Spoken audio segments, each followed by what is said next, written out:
Welcome into WagerTalk TV. I'm Drew Martin, joined by Robbie Vito and Matt Josephs. We're talking NCAA Tournament Round 1 in the West region, the 5-12 matchup here. We got Creighton and UC Santa Barbara. Robbie, we're seeing Creighton minus 7.5-point favorites here, 138 being the total. We got the Blue Jays and Gauchos as the mascots, two strong ones in my opinion. But betting-wise here, Robbie, what do you like in between Creighton and Santa Barbara? Well, I don't like Santa Barbara, so I guess that would mean I like Creighton in this game. You know, Drew, the biggest edge I found in this contest, aside from the talent edge, lies with Creighton, is the fact that in scheduling, realize that in Ken Palm's ratings, Cal Santa Barbara didn't beat, they didn't play a team inside the top 100 of Ken Palm's ratings all season long.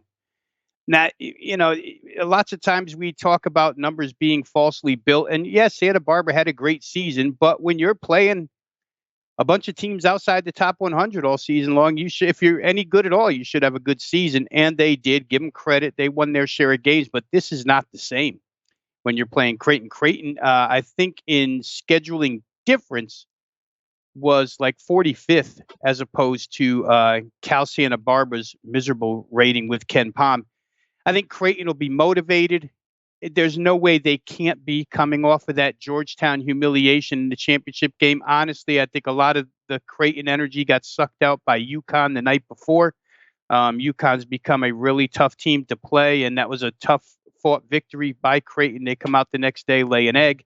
So as tired as Georgetown may have been, playing so many consecutive games and so many consecutive days, it looked to me like Creighton was even more energyless than Georgetown was. They'll be fully motivated here. This is a team, guys, remember, that was basically talked about after they destroyed Villanova at home in Creighton as a potential long shot to get to the Final Four. And now it seems like everybody's jumping off that train and not to Santa Barbara. I'm not going to get into a tirade. I'll let Matt get into a tirade about this, but these low, I don't want to call Cal Santa Barbara, let's say mid-major teams that don't get a lot of TV exposure, that all of a sudden everybody in the country is telling you to watch out for, they're all not the same.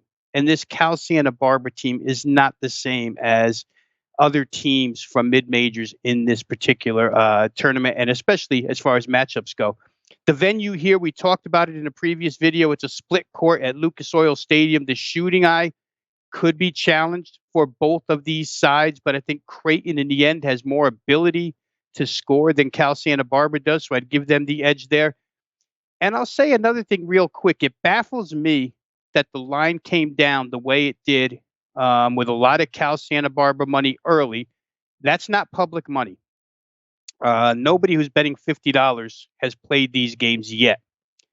So it's obviously sharp money, but to me, it looks a little bit like a false line move, guys. We see it in NCAA pro football every single week. Big money syndicates go out there and bet one way that they really don't want, but they want to push the rest of the crowd that way so they can get a better number. The $50 money is always followers. It wouldn't surprise me if Cal Santa Barbara, everybody who bets $50 also watches TV a lot. So they see these people telling you that Cal Santa Barbara has a legitimate chance. This line could come down a little bit further until game time. I don't think you have to wait, though. To me, Creighton is the double-digit better team, especially if motivated, and I think they will be. Well, Matt, we heard it from Robbie. What do you like in here? Big East versus Big West conference matchup in the West region. Oh, big conference. Rob Vino doesn't like the little mid-majors. Oh, I see how it is. I know why I was brought on this video then, because I have to talk about UC Santa Barbara. I'll say this. My all-access clients already got them +8, and obviously that line's gone now. I love UC Santa Barbara. I've watched a lot of their games this year. They've got a very good system that they run really well, and they run it very methodically. And it's a team that's not going to let you speed them up. You look at their pace numbers and you look at their possession games. I mean, this is a team that very rarely, as of late, has gotten into 70 possession games because they just don't have the offense for it. I know that there's some faults here, but you've got a top 50 team when it comes to 2-point percentage. You've got a top 50 team when it comes to free throw percentage. The Big West actually has a couple of decent teams. Look, UC Irvine was a team that they lost to twice in December. UC Irvine, traditionally a power in this conference. They come out on in the championship game and they beat them. And I agree. Look, Rob is right. They have not played anybody. Looking at their non-conference schedule, they got healthy on a couple of lower-level schools. They played Loyola Marymount twice. They played Pepperdine. They played UC San Diego twice, who's transitioning from a lower level. That's all well and good. But you look at some of the other things. They play solid defense. They've got some veteran talent. This McLaughlin kid is an NBA-level caliber player. You look at him, and he's got all sorts of yellow when it comes to KenPom, for those who are familiar. He's ranked in a lot of different categories. Amadou Sow is a very solid interior guy. They've got positions.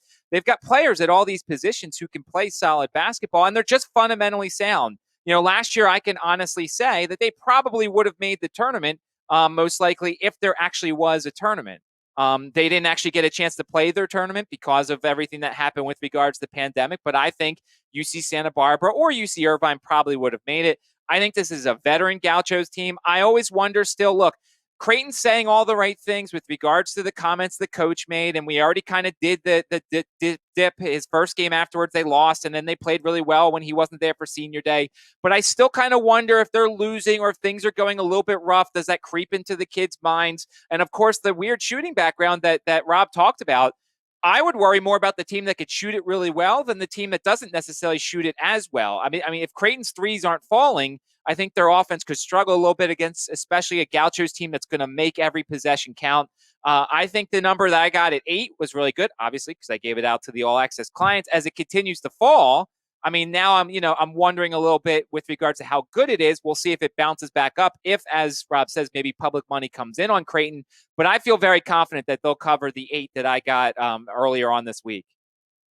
All right, good stuff, Matt and Rob. Also, one last tidbit here, guys. This is at least I believe it is the largest gap here between free throw percentages. UC Santa Barbara knocking down 76% of their free throws, and Creighton kind of struggling this year, only shooting 64% from the charity stripe. So it gets into a foul fest here. That's going to be an advantage for UCSB as well. But Robbie Vino, Matt Josephs breaking it down here, guys. Good stuff. Check them both out. Robbie at WagerTalk, Matt at Sports Memo. And remember the coupon code. You see it there at the bottom, guys. MM50. That's MM50 at checkout. Takes $50 off.